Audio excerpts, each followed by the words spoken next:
E se a humanidade já estivesse dividida, mas não por países, raças ou classes sociais, e se essa divisão fosse completamente invisível? Uma parte da população vivendo no mundo físico, real, concreto, e a outra vivendo em algo que parece real, mas que no fundo não é. Durante décadas, essa ideia foi tratada como pura ficção científica.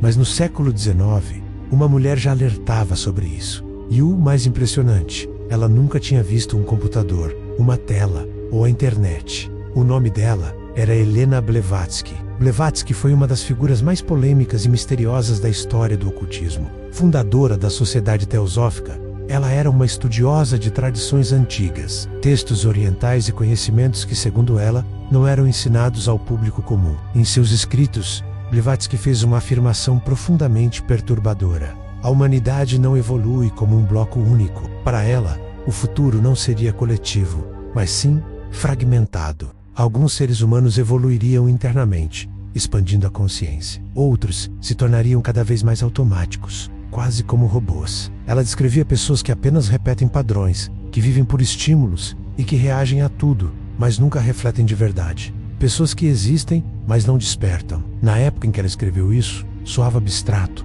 poético, talvez até sem sentido. Hoje, soa familiar demais, não acha? O núcleo da profecia dela é ainda mais chocante. Blavatsky dizia que chegaria uma era em que a consciência seria terceirizada. O pensamento profundo se tornaria algo raro, e a identidade do indivíduo seria completamente diluída. Ela não falava de máquinas dominando o mundo como nos filmes. Ela falava de mentes humanas se entregando voluntariamente a um estado de torpor. Segundo Blavatsky, o maior perigo não era a destruição do corpo humano, mas sim a anestesia da consciência. E é aí que vem a frase mais inquietante de todas. Reinterpretada por estudiosos modernos, alguns viverão duas existências dentro da mesma vida. No século XXI, essa frase ganhou um significado assustadoramente preciso. Pense bem.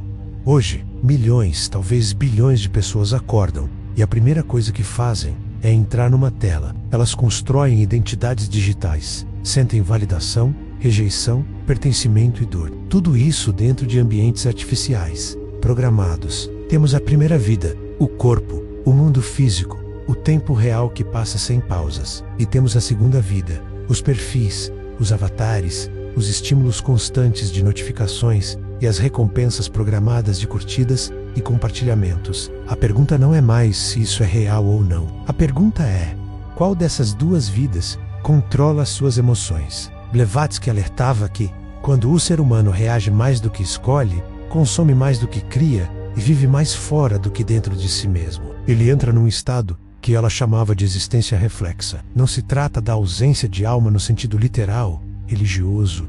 É a ausência de presença. A pessoa vive, respira, trabalha, mas raramente está de fato ali. A mente está sempre em outro lugar. Alguns intérpretes modernos foram ainda mais longe, levantando uma hipótese desconfortável.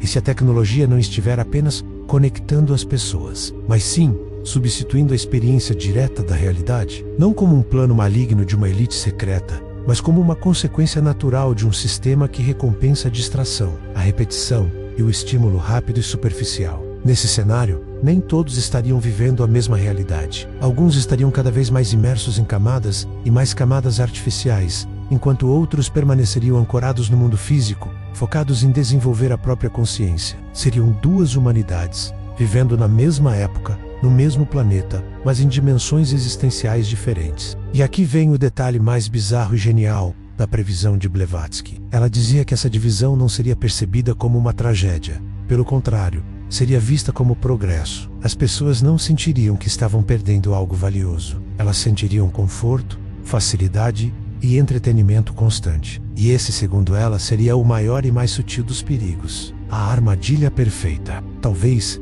Blavatsky estivesse completamente errada. Talvez tudo isso seja apenas uma interpretação exagerada de textos antigos, uma coincidência bizarra. Ou talvez a divisão que ela descreveu não esteja em um futuro distante. Talvez ela já tenha começado silenciosamente. E a verdadeira questão não é sobre tecnologia, nem sobre conspirações globais, mas algo muito mais pessoal e desconfortável. Em qual das duas vidas você passa a maior parte do seu tempo? Se essa reflexão fez sentido para você, deixe seu like, para que mais pessoas a encontrem. Siga o canal para não perder nossos próximos vídeos e compartilhe com alguém que precisa pensar sobre isso. Obrigado por assistir e até a próxima.